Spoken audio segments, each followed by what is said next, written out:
We sort of created this Airbnb, Uber-esque on-demand solution for accessing compute and selling compute. And the marketplace model is fantastic because it allows for the network to grow very quickly and for users to monetize.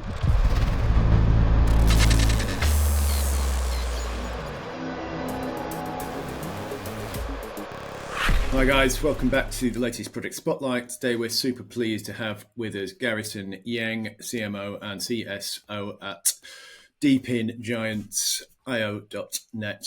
Welcome, Garrison. Hey guys, thanks for having me. Super excited to be here this morning. Cool. Well, let's dive in. Do you want to start by just giving us a top-line rundown of what IO.net is, how it works, what the value proposition is, and that kind of stuff? Yeah. So IO.net is the world's largest compute DePin specialized for AI. We originally started by focusing on building a large decentralized network of GPUs, and then we expanded support into higher end CPUs as well. So our goal is to be able to run not just AI workloads, but different type of workloads. But we wanted to design the network and design the product first for AI workloads, because then we knew that we could run everything downstream, right? AI being one of the heavier workloads that you can run out there today. But that's not all IO.net is. Our goal is, we believe that compute is the digital oil, right, of this kind of technological industrial revolution that we're going through right now. And if compute is digital oil, then it needs a petrodollar, right? And we believe that we can build IO into becoming that petrodollar for compute. And once you have a tokenized asset, right, an accessible asset that represents something like compute, which is ultimately a commodity, then you can build a really interesting, diverse, and robust ecosystem of tools, products, and services on top of that, right? And that ultimately is what one of the things that crypto is fantastic at is financializing something and making it accessible for everyone. Okay, so could you just talk a little bit more about practically how it works from a user's perspective? So say I need to access some compute. I've got a heavy AI workload that I need to run. What does it look like from that end? Yeah, absolutely. So it's a permissionless network, right? So users, data centers, miners, everyone can connect their GPUs and CPUs to the network, make it available. And then on the other side of it, it's also permissionless. It's on demand. There's no committed contracts. There's no KYC. You can go in there right now. You can select exactly how much capacity you need, where you want that capacity to be, what type of internet connection speed you want, among some other options. And then you can instantly create a cluster out of that compute, and then you can deploy whatever you want on it. And so what we've done is we sort of created this Airbnb, Uber-esque on-demand solution for accessing compute and selling compute. And the marketplace model is fantastic because it allows for the network to grow very quickly and for users to monetize, right, the assets that they have access to. Okay, and what kind of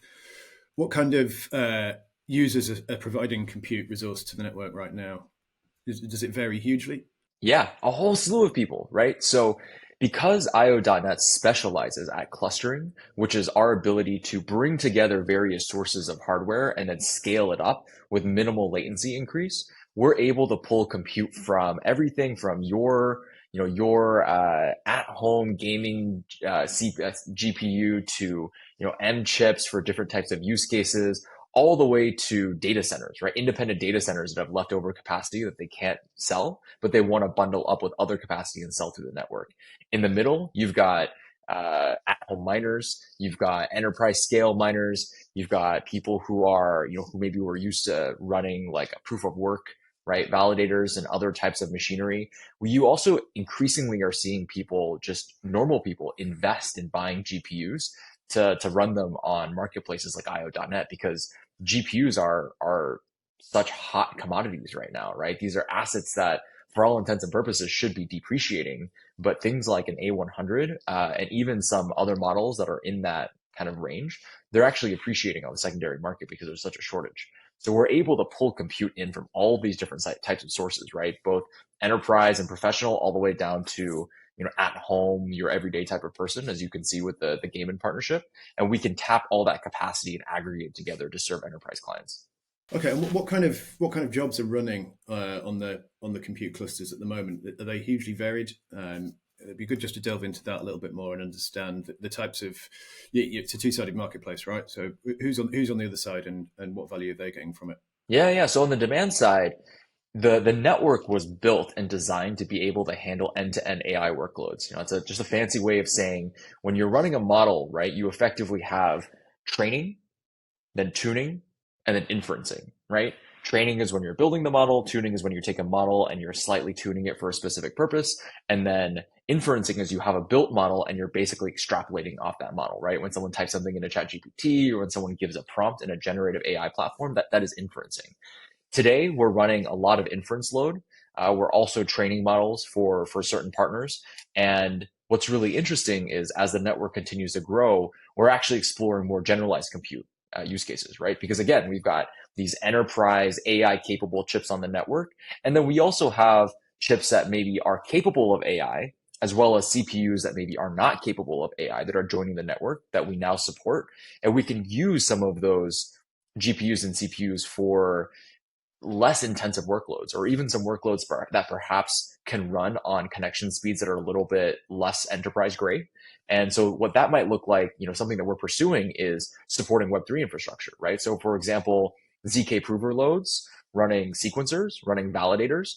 As you guys probably have noticed, a lot of the growth in the kind of L1, L2 boom has really been on the back of people running one-click validators on top of centralized cloud solutions, right? Like AWS and Alibaba and Google Cloud. And that's really fantastic for growth. But it also means that a lot of Web3 is actually running on centralized cloud providers, right? So which kind of is an antithesis to decentralization. So as we've seen this trend develop, right, and as we've seen a lot of these mid-tier and lower tier devices join the network, we were thinking to ourselves, why don't we start to explore some of these really Web3 native use cases that potentially are lighter capacity and lighter load? So again, we're currently pushing some of that capacity in the direction of ZK provers, sequencers, and validators as a service. Okay, cool. Really good to hear. Can we backtrack a little bit? It'd be great to delve into the history of IO.NET and what got you to this point. What was the original inspiration? How was it founded? What the kind of milestones have been along the way? Yeah, absolutely. So what most people don't know, right? Because we officially launched the company as it exists, has actually been around for a while, but we were originally launched 4 years ago when our founder, Ahmad, was an ML quant trader. He used to run a company called DarkTick. And this network was developed for his own firm. They were looking for cheap sources of compute because they were running ML models during the trading sessions for both crypto and for equities. And they were running about 200, 250 tickers at a time, right? And so they were using all of this compute and they needed a way to reduce that cost because it was eating into their profits. And so what he did was he was looking at different frameworks and he found Ray. Ray framework is what he built the network on, and it allowed him to cluster together all of this underutilized capacity at data centers and mining operations. Because if you think about when he started in 2020, crypto was a little bit more out of favor, right? And so you had all of this, and it was after the ETH transition as well. So you have all of this, mining, and then eventually all of this proof of work data centers, right, that were ultimately not doing anything. And so he was aggregating all of this supply. And then in 2023, when OpenAI started to gain in popularity and when ultimately released ChatGPT to the public, he noticed that there was also this like gigantic wave of interest from AI companies. And after doing a little bit more research, he realized that OpenAI had trained ChatGPT and it was running ChatGPT on Ray framework as well. Now, both companies, our company and OpenAI, use a slightly modified fork of Ray that's different from each other, right? We don't know exactly what they're doing, but we know that our network is capable of serving enterprise grade, OpenAI grade AI workloads because the framework is very similar. And so he decided to bring this to Web3 because he saw a really interesting opportunity to make this permissionless and to use the decentralized physical infrastructure network concept to rapidly bootstrap the network, right? Instead of going out and trying to bring in all these resources using like a sales motion inside of a centralized network. And we actually were one of the winners of the Solana Grizzly hackathon back in April of 2023. That was when the project was just an idea, right? And then in November of the same year, which is about 4.5 months ago, we actually launched the product. And that was when people could first start connecting, people could first start using the product. It's actually still technically in beta mode because we don't officially launch the product and we don't officially launch the token until April 28th. And so right now, what you see that is IO.net, even though we've been very, very blessed and very lucky to have incredible timing and an incredible team to drive the growth in the last 4.5 months since we first publicly debuted, the full product, right? And sort of what we consider to be V1 is not even live yet. That's going to go live in about a week and 5 days. Okay, and how does that how does that product differ from the offering that exists at the moment? Is it a big step forward? It's all about infrastructure and stability, right? It's going to look and feel to the end users quite a bit like what you see today. But behind the scenes, a lot has happened, right? So we originally launched this product in November. The entire infrastructure was on Solana, right? As the project has scaled, it took us 3.5 months to get to 25,000 nodes in the network. We are now in the last 30 days. We've I think 6x that. We've gone from 25,000 nodes in the network to 155,000 nodes in the network, and we continue to grow exponentially. So in order for this infrastructure to scale, right, we have to build an entirely new system in our backend. One, to support the worker growth, and two, to support the demand side growth. The second thing that we've seen is we have a Gen AI platform called BC8.ai that was originally built as a demo product on top of our network. So it's a generative image platform. It runs completely on the DePin. That product has seen almost 100x in usage. And so what we've actually done is we've taken the inference infrastructure for BC8.ai and we've moved it to Aptos. And it's because we're sort of exploring how different blockchains are able to handle scale for some parts of AI deployments. And we've seen that the Move infrastructure, right, the Move modular infrastructure is really fantastic for handling the inference transactions. And so, we continue to plan on keeping our payments and financial infrastructure and even our token, which is an SPL token, on Solana. But as we scale out some other parts of the business, right? So we have, inferences, we'll eventually build out serverless inferences. We're building out a model store. We're going to be exploring different ways to deploy that. And so again, for the front end user, right? The goal is just stability, UI, UX, quality of life, like small changes to make life easier, to make the product feel better. But the back end is going to receive a major upgrade. Things will feel faster, snappier, more stable. A lot of the bugs and things that people are experiencing right now will be fixed, right?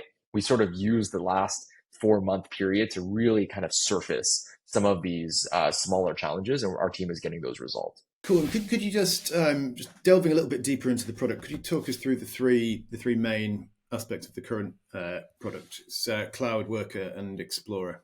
Yeah, of course. So IO.net Cloud, right, references the entire platform as it exists today. But IO.net Cloud is effectively the gateway for developers to access this decentralized network of compute, right? So you've got this DePin, decentralized physical infrastructure network. You've got hundreds of thousands of nodes. The way that developers can access that, AI, ML, just general engineers can access that, is through IO.net Cloud.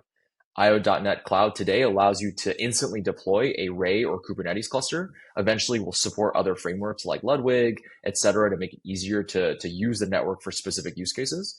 Then you have IO.net Worker. That is the portal through which people like us, the portal through which mining operations, enterprise data centers can access and deploy their GPUs and CPUs to the network, also in a permissionless manner. And then IO.net Explorer, or IO Explorer, is our first take at a DePin version of an Explorer, right? What's really funny is that all blockchains are effectively DePins, right? Because you have these validators.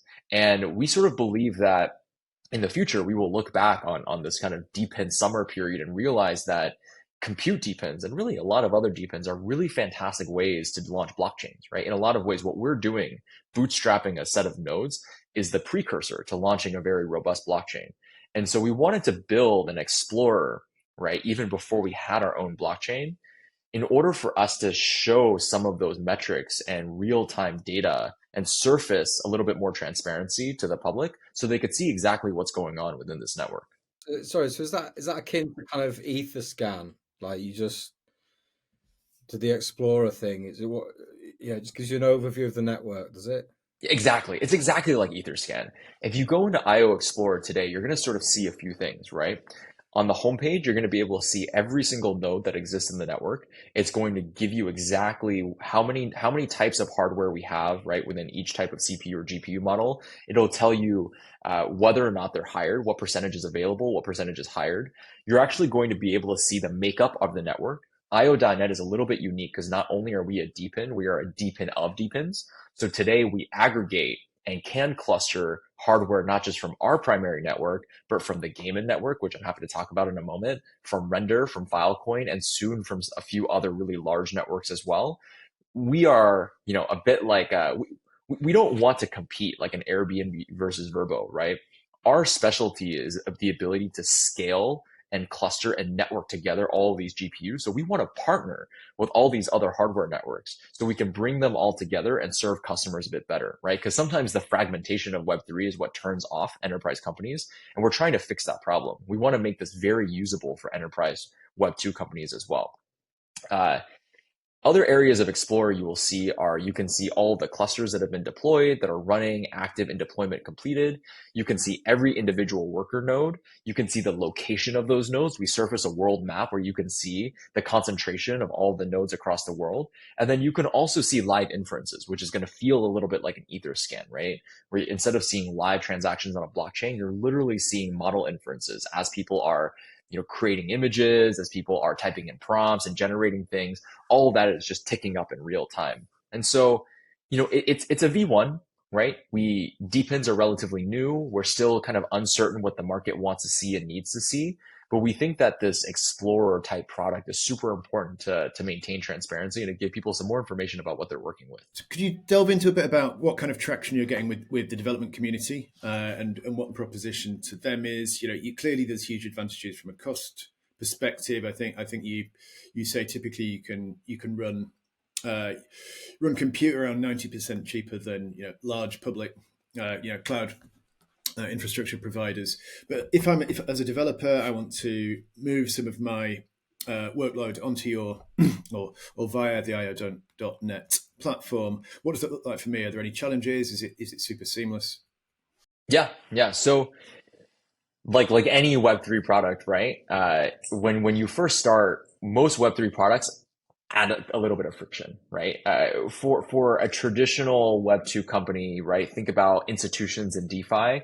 There's always a bit of a learning curve, right? It's a little bit unusual to not have to sign contracts. It's unusual to not have to KYC. It's unusual to not talk to anyone before you deploy, right, on a cloud network. And we're working with traditional companies to kind of work through some of that, right? There's always concerns about things like latency and stability and SLAs and security. And we have to sort of handhold some of these companies to show them that, yes, we do have end-to-end encryption. Yes, we are SOC 2 compliant on a lot of our nodes. Yes, we not only offer sort of residential connection speeds, we also offer ultra high connection speeds up to 10 gigabytes per second up down through some of our enterprise partners. It's not just your gaming computer chips, right? These 4090s, 4060s, 3060s and down. We also have A100s and H100s on the network, right? And everything in between. So today we're seeing some of the maybe more Web3 savvy traditional companies come in and really take advantage of the network. And you can kind of see that, like some of the A100s that we have on the platform are 99% booked, right? These are cards that are in super high demand everywhere else. Their cost per compute hour is very attractive relative to the power that they can provide. And so we've already had a company that unfortunately we're under strict NDA on basically come in and just suck up all that capacity, right? What we're doing now is we're working with some of these other companies to help them learn how they can take advantage of the network in terms of building bigger clusters, using some of these middle to lower end cards like 4090s, which I think right now are about like 13 or 14% utilized. And we have thousands of them, right? And so it's a bit of an education play. But what I always tell people is we are in the very first inning of building this network effect, right? This marketplace model. And when you think about when Uber first launched, there's a lot of emphasis on building supply as opposed to building demand. We need to make sure that we have an oversupply of GPUs and CPUs in all areas of the world and all sorts of connection speed before you can really go to market on the demand side, right? Because a traditional company is going to come in, they're going to load test on the network. And if you can't handle that if you can't handle that load across your nodes, they're going to leave, right? And DePins, especially cloud DePins, are very early stage right now.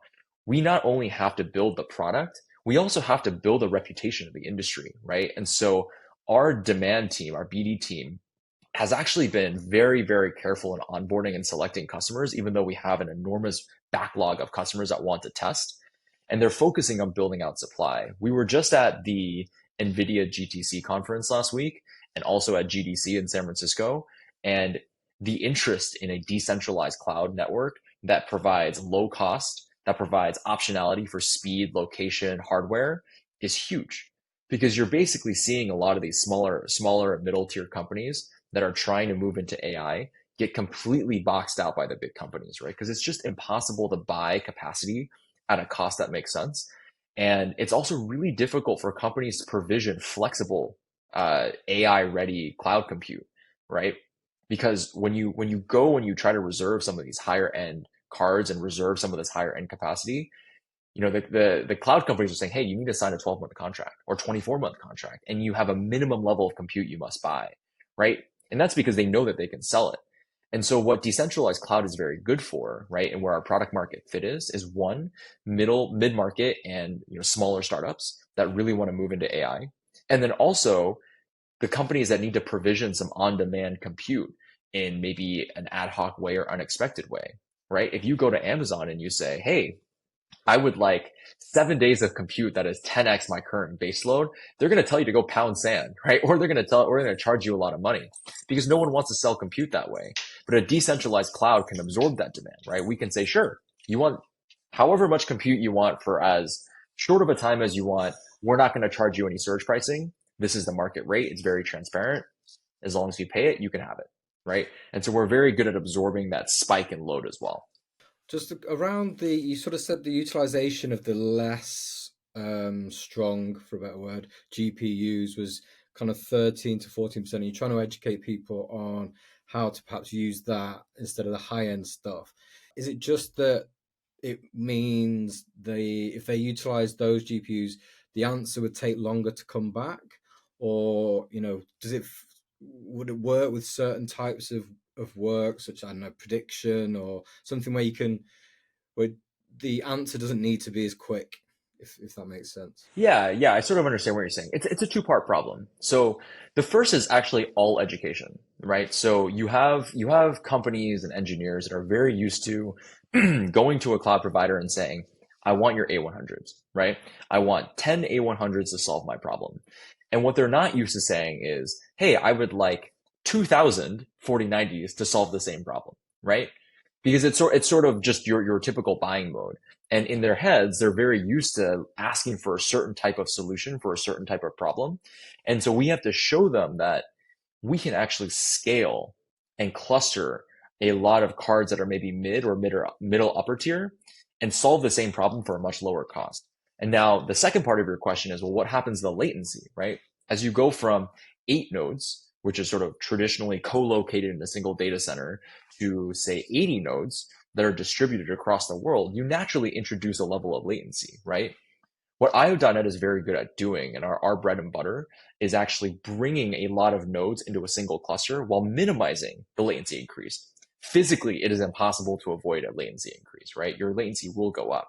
But in a cluster, if we can reduce that latency increase and keep it within a tolerable range, you get to trade off a little bit of latency increase for a lot of cost decrease. And you can access that compute immediately, right? You don't have to wait in line for the A100s or the H100s.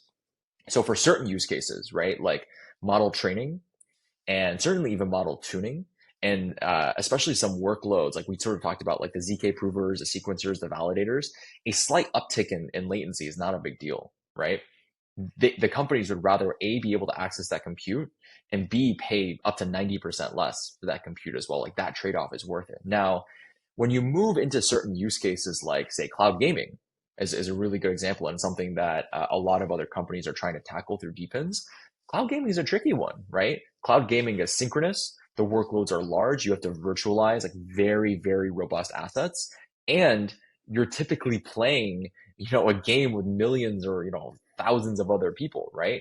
And so cloud gaming would require an internet connection speed from your nodes that is much higher. Still very doable, right? It just has slightly different requirements. Then you move to something like model inferencing, right? Inferencing doesn't require clusters, especially for loads that are not very big, like ChatGPT or generative AI images. You don't even need to cluster, right?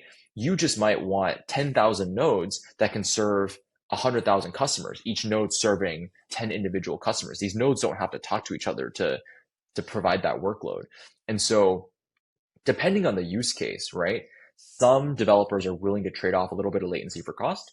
And in other use cases, our network is actually tuned to be able to serve that. For example, like the model inferencing, right? We don't have to cluster. We can actually just serve low cost compute in a sort of one-on-one fashion. Makes a lot of sense. You just on the subject of gaming, you've recently announced a partnership with Gaming. So it'd be great to hear a little bit more about that, what that offers to both sides of the deal, but more importantly, what it offers to the communities and developers that are using your platforms. Yeah, Gaimin is an incredible partner, right? They've got enormous reach within gaming, a fantastic brand. And so through their launcher, they realize that they actually have access to all of this compute, right? And gamers are not always playing games, and they can recognize when your CPU is not being used, right? Or your GPU is not being used as well. And gamers also tend to have slightly higher end cards relative to your everyday user, right? They're, a 4090 today probably costs a little bit above $2,000, right? And it's considered like high tier on the gaming side. And there's certainly a few cards that are slightly more expensive and slightly more powerful. So what we did with them is we basically created a partnership very similar to what we did with Filecoin and Render. We said, look, Gaimin's bread and butter is to serve a gaming customer.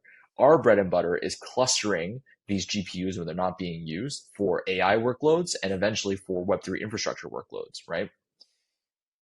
Put those GPUs on the network and we will be able to cluster those for different types of developers and end users and provide your users another monetization and revenue stream, right? And again, like I said, IO.NET's specialty, right, is to be able to scale up this network infrastructure very rapidly and very stably.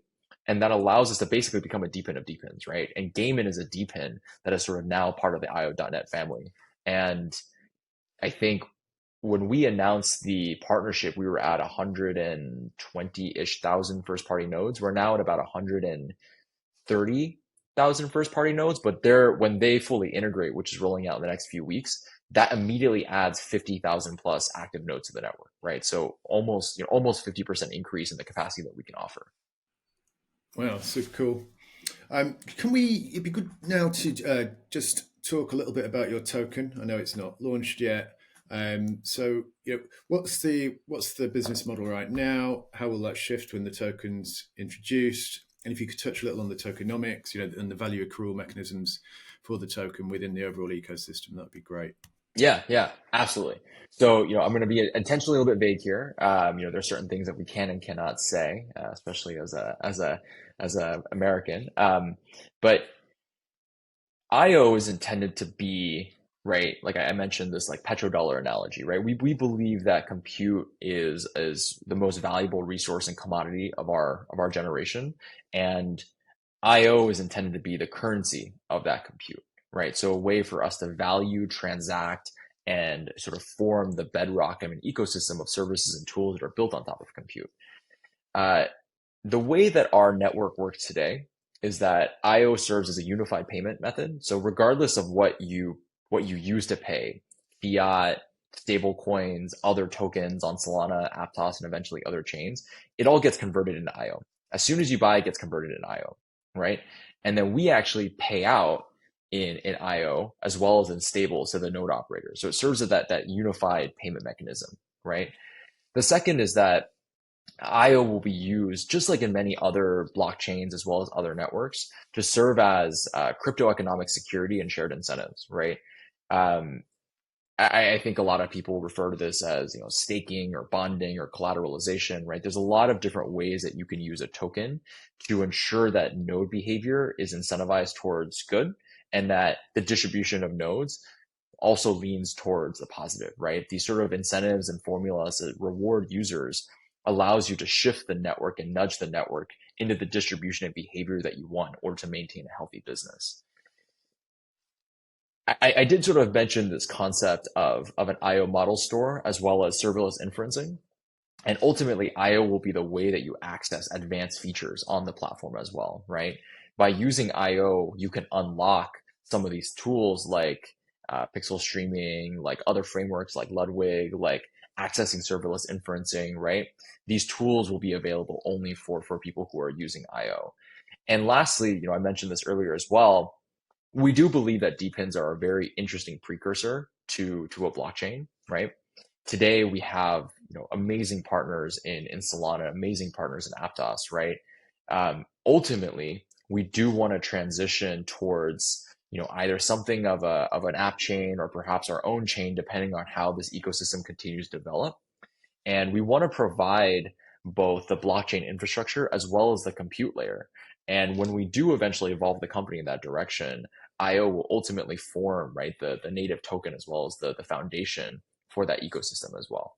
Okay, that's super interesting, and some parallels with, I guess, in some respects, what the likes of say Internet Computer, certainly what their vision is, I guess, in terms of having a more sort of powerful blockchain on top of which you can say natively run an AI model. Is that accurate in terms of what your kind of, I guess, longer term vision might be?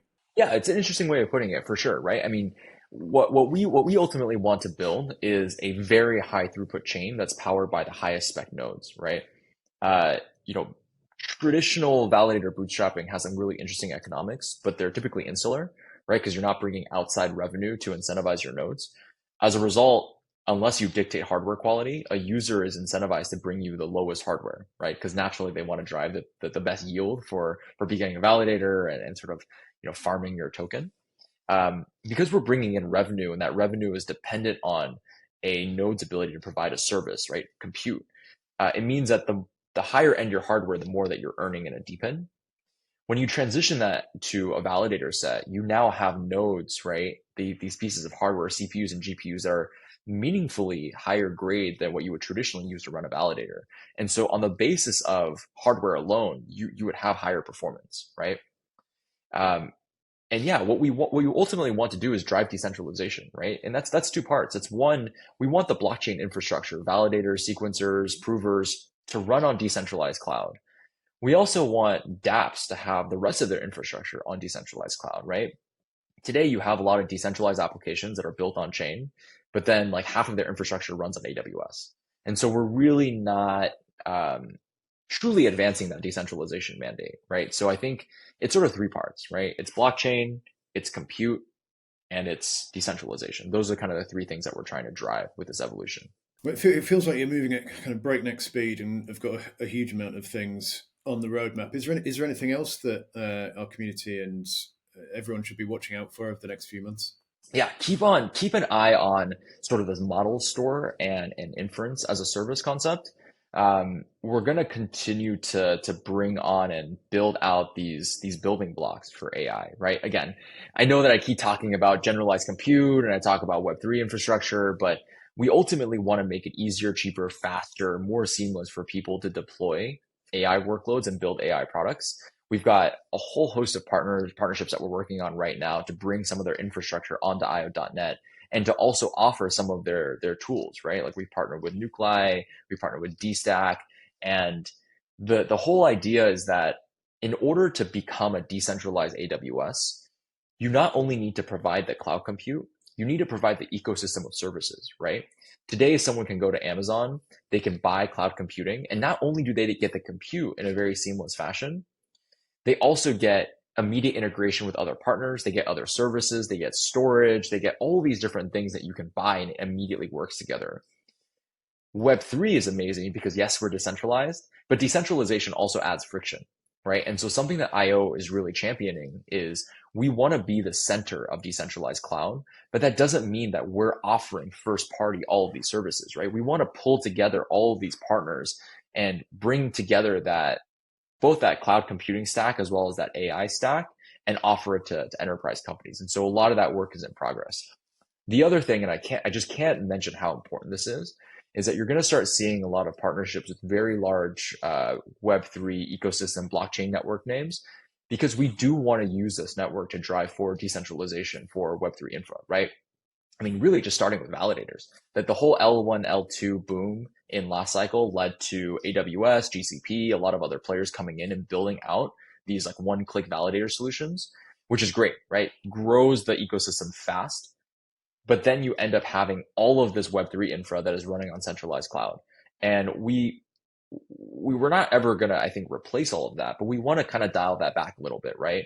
Get back to, you know, Ethereum is super decentralized. A lot of people are running nodes at home. Like we want to get back to that, and using a DePin can help usher that in, right? Because not everyone has the internet connection speed to run this stuff at home, and most applications may not want validators that are on like potato internet speeds and potato hardware, right? And so we can solve that solution for both parties. Someone can run their validator on our infra, and that provides a more decentralized and more stable and higher end, you know, node set for validators to some of these blockchains. Just to wrap up, it'd be great to tell our audience a little bit about, you know, if they want to get on board and they want to start offering their GPU capacity with IO.net, you know, where should they go? How can they do that? Yeah.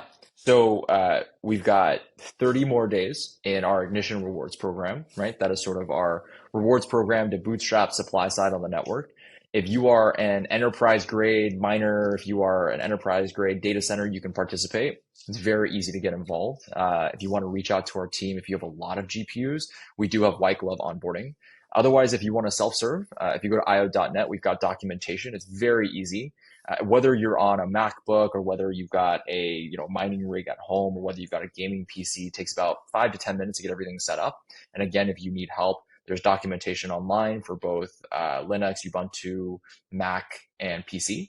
And you can also join our Discord. We've got a support team there to help you. Support in all different languages. So please visit us and say hi. And I'll just say this, even if you don't have a high-end graphics card, we actually do have a separate community pool of rewards that is specifically for the Apple chips.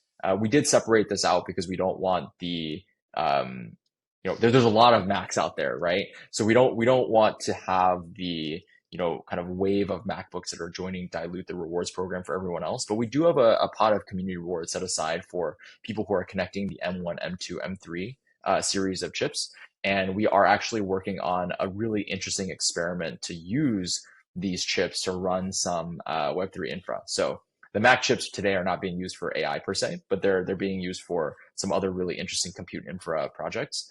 And if you're providing capacity through other CPUs and GPUs, again, it takes 5 to 10 minutes. You've got another 30 days in the rewards program. And even if you don't join in time for the rewards program prior to TGE, the incentive model will continue. So as long as you provide capacity, whether you are hired or idling, you will earn just by being part of the network.